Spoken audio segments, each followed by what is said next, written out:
The snap change. Let's say I took the King of Hearts and changed it to the Ace of Spades.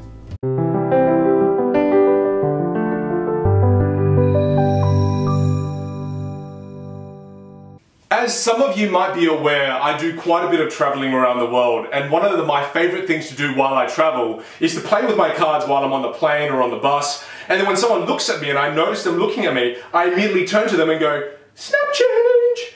And the moment you do a snap change, you can literally see their mind just... And I love that moment, because the moment that happens, I walk over, say g'day, hi, I'm Vinh, and I'm able to build a connection with a stranger that I didn't even know.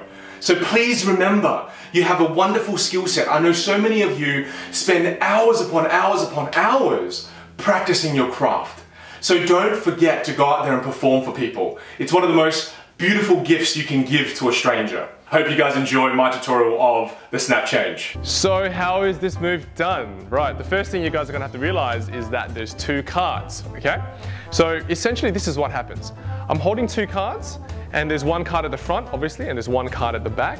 I somehow have to pull the front one to the back and display the back one, all right? So I'll show you from a slightly angled position here. This is what happens in slow motion. Boom. So you see, I've retracted that front card now, and I'm displaying that back card. But you do it so fast that the spectators cannot tell what just happened, and it looks like a visual change. First, let's take a look at the front view and what your fingers are doing, all right? How to actually position your fingers. So now, you guys can already see from the performance that I use my middle finger and my index finger here. You position them accordingly like that, all right? So you have it very close to the bottom edge of the pack. Almost align your middle finger here, the bottom of your middle finger here, with that bottom part of the card there. Don't have your fingers up here. I find that when you do it like that, the snap changes aren't very clean.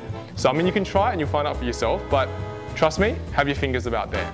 That's the first thing. Second thing, don't have your fingers in like that. That way, when you're trying to do the snap change, it's impossible for you to be able to do it. So you want a fairly shallow grip with your two index and middle finger there. So have it like that. And obviously, in order to hold the two cards together, on the back, my thumb is supporting it directly behind it. So, you know, obviously your thumb's not supporting on top while your fingers are holding on the bottom. That would look stupid. You gotta make sure that the thumb is directly behind the index and directly behind the middle finger. Now that you guys understand the grip, let's talk about how to pull that front card to the back and display that back card to the front, all right? So now, let's look very closely at what these two fingers are going to be doing. My middle finger is going to be dragging that front card through to the back, all right? We're going to be looking at it from many angles, so don't worry. But my index finger is going to release pressure as my middle finger pulls that front one to the back. So I'll show you what I mean. As I'm pulling it to the back, see how my index finger kind of comes out and releases pressure? And then the pressure comes back on when it's gripping that back card. So I'll show you guys one more time. It looks like this. From here, watch, pull back with the middle finger, release pressure with the index finger. Boom. And then at the end, the index finger reapplies that pressure to grip that second card. Now let's have a look at it from the back. Guys, we're going to let the red card symbolize the front card and the blue card symbolize the back card that you want showing at the front at the end, okay? So that's how we're going to do it from this angle. You see, my middle finger, what it does here is I'll just slightly adjust myself. It pulls back that front card, remember, while the index releases pressure. And watch that front card now, that red card. It's going to glide along my thumb like so. So let's have a look at the position of this red card. It's actually being wedged in between the flesh part of the thumb here and the flesh part of the middle finger here. So it's wedged in like so. Okay, that's how it actually is positioned. When you position it here, what you find is you're going to get the perfect cover with this card here. So no one's actually going to be able to see this card if you perform it at the right angles, but we'll get into that at the end. So you see, I'm going to show you guys one more time because this move is actually one that people have a lot of grief with. So again, the red card being the front card, watch my middle finger now, okay? I drag that card along the base of my thumb until it gets to that point there. So look at it from the top, look at it from the bottom. That's the position you want the front card to be in ultimately once you've done the move. You guys are going to need to focus for this next part, all right? So now you guys already know how to pretty much drag that red card or the front card at the front through to the back and get it into this position. You understand that now. Now we're going to talk about how do we get this blue card into the position it's currently in. Okay, so that's what we're going to do next. All right, so let's start again from the beginning position. Remember, let's recap. You release pressure on the index finger, drag that red card towards the back. Now watch my thumb here. My thumb does not move from this position. It remains in that position all the way throughout. You see, the thumb doesn't actually move. It pretty much stays stuck to that corner of the blue card. So if you focus on that now and have a look at this, watch. As I drag back, the thumb actually never moves. But the thumb, what it does is it guides this blue card forward so that the blue card can be caught between the thumb and the index finger here. So now if you know that, watch what actually happens. I drag that red card back, the blue card is being pushed forward, and as I push forward, it actually is gripped between the thumb and the index finger. Now let's talk about the same thing, but let's look at it from the front, all right? So remember, as I'm dragging this front card back, I release pressure on my index finger. I'm going to exaggerate this now, but don't do it as much as I'm doing, but just I'm exaggerating it so you can see the point, all right?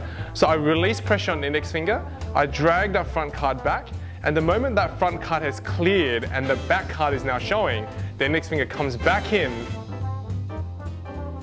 and grips it with the thumb on the back and the index finger on the front, all right? So again, I'm going to exaggerate it so you guys can see. Remove pressure from the index finger. Normally you just remove it a little bit like that, but I'm just going to remove it completely. Drag that one back. Once you've got this space here that's clear, you come back in, grip it with the index finger and push forward with your thumb so that you clear this bottom card. I'm hoping you guys have got the move now. Now trust me, it's going to take a bit of practice. So if you can't do it immediately, don't go, oh, it's too hard, I give up. Don't do that. 70% of people will do that. So if you do push on and you do learn this, you'll be one of the very few people who can do the snap change well, okay? Now there's one more thing before I leave you guys with this one. You have to flick the card as you do the change. What this does is it actually distracts the spectator just momentarily, because when they hear the flick, it kind of gives it I think it's like a distraction. So it's almost like an audio distraction. So boom, and then it changes. So that flick almost hides the move, and it's very difficult to explain, but trust me, if I do it with, that was with, and if I do it without now, the move, people are focusing too much on the card, they don't get distracted by anything, and as fast as you can do it, sometimes people still see a card kind of flicker, you see? So the moment you put a flick to it, and you just flick at the same time, it gives it that little bit more of a misdirection to actually make the move look very magical. So make sure you add the flick in it as well. Tip number 1, all right. I get this question all the time. How do you clean up the snap change? Because you're stuck in this position here, like that, okay? So it's not the best position to be stuck in. I mean, the only way you can walk away is like, all right guys, night's over, see you later, and kind of have to walk away like that. It's not gonna make sense. So obviously there is a way to clean it up, and I'm gonna show it to you guys now. Right, so in order to answer that question, how would you guys normally do a snap change? You would grab a double off the top of the pack and get it into this position here, right? So normally your hand will be occupied over here. Your left hand will be occupied. So you can't exactly flick the card. So how would you make the change in this position here if you can't flick it? Because like I said guys, if you just do that, it doesn't look extremely magical. Now, so a lot of professional magicians have come up with a way to actually do this and clean up as well. So trust me, the cleanup is going to be answered very soon. So from here, I rotate my left hand around once, and I go around the second time, and as I go around the second time, I do the change, you see? So the change happens when my hand covers the card just momentarily, all right? That way you can hide the movement, and it's gonna be a lot harder for them to see the card go whoop, like that, all right? So I did it very slowly so you can see it. So you go once, again, twice, do the change, and on the way up, grab that back card, move around one more time, throw the card up, catch it, and you show yourself clean.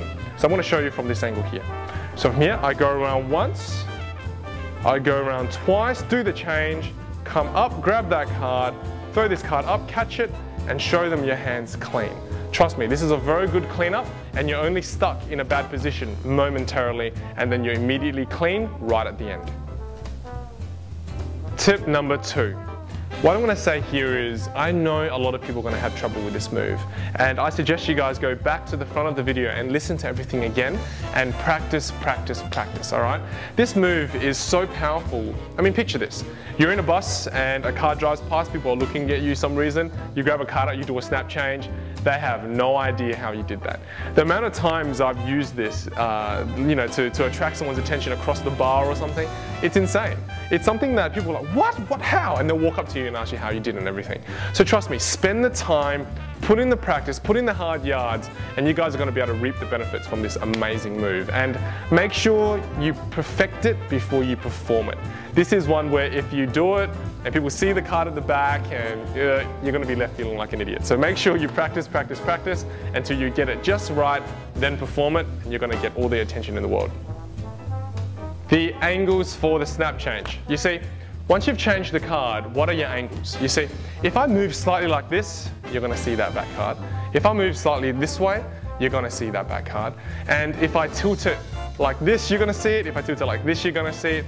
So pretty much the only angles you can perform this move is dead front on, all right? And you can't have too many people. You can only perform this to maybe a group of 3 at most. Now trust me, even though it has really bad angles, there are plenty of times where you're only performing for one person. Trust me, I'm sure you guys can relate. There's plenty of times. And when you do this, it doesn't get any more magical than this. I know it has a lot of angle constraints, but trust me, as long as you're performing for a small group and you don't have anybody to your left, your right, behind you, and that all your spectators are in front of you, no one's going to be able to see it. Like right now, you guys cannot see it. And this is a very magical moment. And then trust me, here, just do your cleanup. Beautiful move. And as always, for all your magic needs, make sure you jump on to 52cards.com. And if you want to follow me on all the social media platforms, all the links are down below. You should follow me on Facebook. You really should. Bye.